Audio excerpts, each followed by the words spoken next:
శివాయ గురవే నమః. జ్ఞానక్షముడి ప్రేక్షకులందరికీ కూడా స్వాగతం.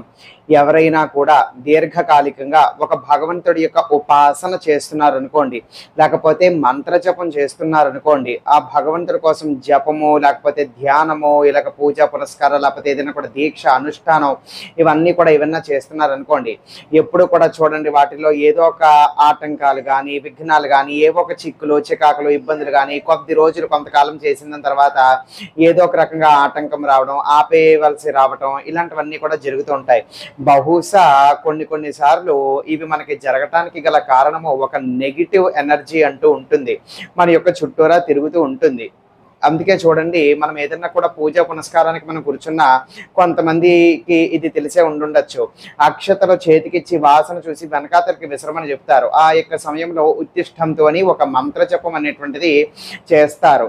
మీ యొక్క చుట్టూరా అటువంటి నెగిటివ్ ఎనర్జీ ఏదైనా కూడా ఉంటే గనుక ఆ వాసన చూసి వెనకాతలకి విసిరినటువంటి అక్షతలు ఒక్కొక్క అక్షత గింజ కూడా వజ్రాయుధంగా మారి దాన్ని హతమారుస్తుంది.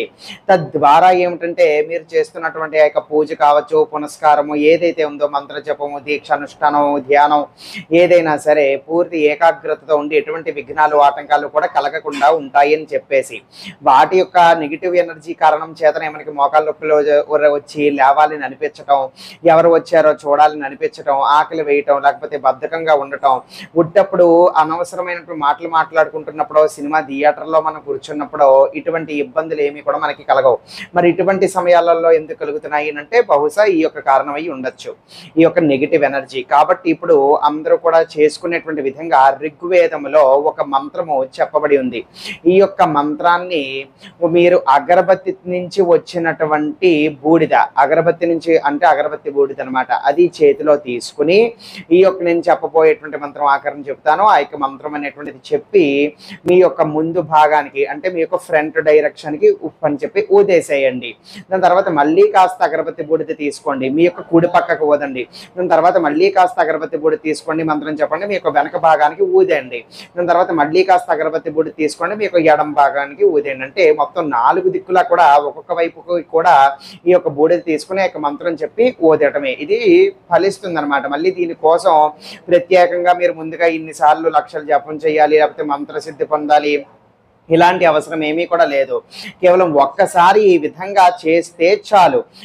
ఒక్కసారి ఆ బూడిద తీసుకోవటం, మంత్రజపం చేయటం, ఇలా 4 వైపులా కూడా మీరు ఈ విధంగా ఊదేయటం చేసిన తర్వాత అప్పుడు మీరు ధ్యానం అయితే ధ్యానం చేసుకోండి, పూజ అయితే పూజ చేసుకోండి, జపం అయితే జపము, అనుష్ఠానం అయితే అనుష్ఠానము ఏదైనా కూడా చేసుకోండి. ఈ విధంగా ఇప్పుడు నేను చెప్పినటువంటి ప్రక్రియ చేయటం వలన ఏమిటంటే 4 దిక్కుల నుంచి కూడా మీకు దిగ్బంధనం అనేటువంటిది జరిగినట్లే.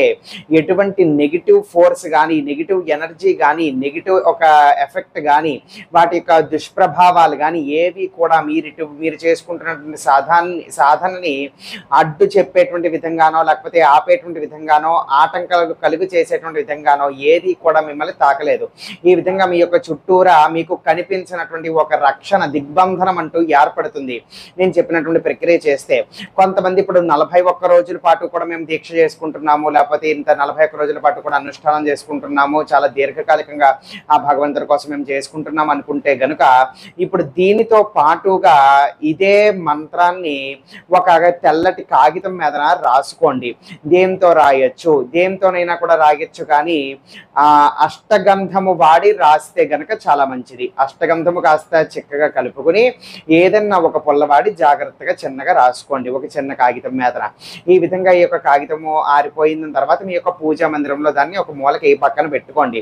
ప్రతిరోజు కూడా మీరు కూర్చొని మీ యొక్క సాధనకి మీరు కూర్చున్నప్పుడు కాస్త పసుపు కాస్త కుంకుమ తీసి ఆ యొక్క తెల్ల కాగితం మీద వేయండి. కాస్త చిటికెడు పెసర పసుపు పెసర కుంకుమ తీసి ఆ యొక్క తెల్ల కాగితం మీద ఉన్నటువంటి మంత్రం మీద వేయండి. తర్వాత ఒక అగరబత్తి వెలిగించి ధూపం అనేటువంటిది ఇవ్వండి. ఇచ్చిన తర్వాత పక్కన పెట్టేసేయండి. అప్పుడు ముందుగానే మీరు ఈ యొక్క అగరబత్తి బూడిద కాస్త పక్కన ఉంచుకుంటూ ఉండాలి. ఈ విధంగా కాస్త బూడిద తీసుకోండి, మంత్రం చెప్పండి, 4 దిక్కులకి వైపు కూడా విడిచిపెట్టేసేయండి. ఒక్కొక్క దిక్కు వైపుకి కూడా మీరు ఊదుతున్నప్పుడు అనుకున్నప్పుడు ఈ యొక్క మంత్రం అనేటువంటిది చెప్పాలి. దీర్ఘకాలికంగా చేసేటువంటి వాళ్ళు ఈ యొక్క తెల్లటి కాగితం మీద వేసి ఈ విధంగా కూడా పెట్టుకోండి. ఎందుకంటే అన్నేసి రోజుల పాటు చేయాలని అనుకుంటున్నారు కదా, ఆ యొక్క సాధన సమయం పూర్తయిపోయిన తర్వాత కూడా మీరు మళ్ళీ ఆ యొక్క సాధన చేయకుండా ఉండటానికో లేకపోతే చేయటానికి ఏవి కూడా విఘ్నాలు ఆటంకాలు కలగ చేయకుండా ఉండటానికి, ఇబ్బందులు పెట్టకుండా ఉండడానికి, దాని మీద నీ ఆసక్తి ఇంట్రెస్ట్ అనేటువంటిది పోకుండా ఉండటానికి అనేటువంటి విధంగా అది ప్రభావితం చేసి దాని యొక్క పవర్ అనేటువంటిది చూపిస్తుంది. దానికోసం ఆ విధంగా పక్కన పెట్టుకోమని చెప్పాను. ఎక్కువ కాలం పాటు కూడా మీరు యొక్క సాధన చేయవలసి వస్తే గనుక ఈ విధంగా చేసుకోండి, అది ఖచ్చితంగా పనిచేస్తుంది. ఆ విధంగా ఉండటం వలన ఏం జరుగుతుంది, మీరు ఏకాగ్రతగా ఇబ్బందులు ఆటంకాలు ఏమి కూడా కలగకుండా మీ యొక్క సాధనని సంపూర్ణంగా చక్కగా మీరు పూర్తి చేయగలుగుతారు. ఎప్పుడైతే మన యొక్క సాధనని సంపూర్ణంగా చక్కగా ఎటువంటి ఇబ్బందులు కూడా లేకుండా పూర్తి చేయగలిగేమో దాని యొక్క ఫలితం కూడా తప్పకుండా ఉంటుంది. మొట్టమొదట దాని యొక్క ఫలితం మనకి ఉండాలి, తప్పకుండా ఉంటుంది అని అంటే ఈ యొక్క మాట మీరు నమ్మాలి మొట్టమొదట.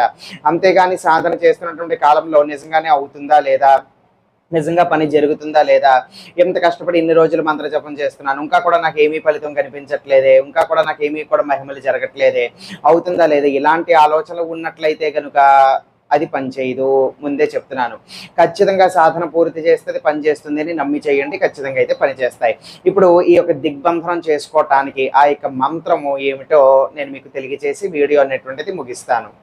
శం నః సూర్య గురుచక్షా ఉదేతు శం నశ్చతస్రః ప్రదిశో భవంతు శం నః పర్వతా ధ్రువయో భవంతు శం నః సింధవః శముసంధ్వాపః శం నః సూర్య గురుచక్షా ఉదేతు శం నశ్చతస్రః ప్రదిశో భవంతు శం నః పర్వతా ధ్రువయో భవంతు శం నః సింధవః శముసంధ్వాపః శం నః సూర్య గురుచక్షా ఉదేతు శం నశ్చతస్రః ప్రదిశో భవంతు శం నః పర్వతా ధ్రువయో భవంతు శం నః సింధవః శముసంధ్వాపః.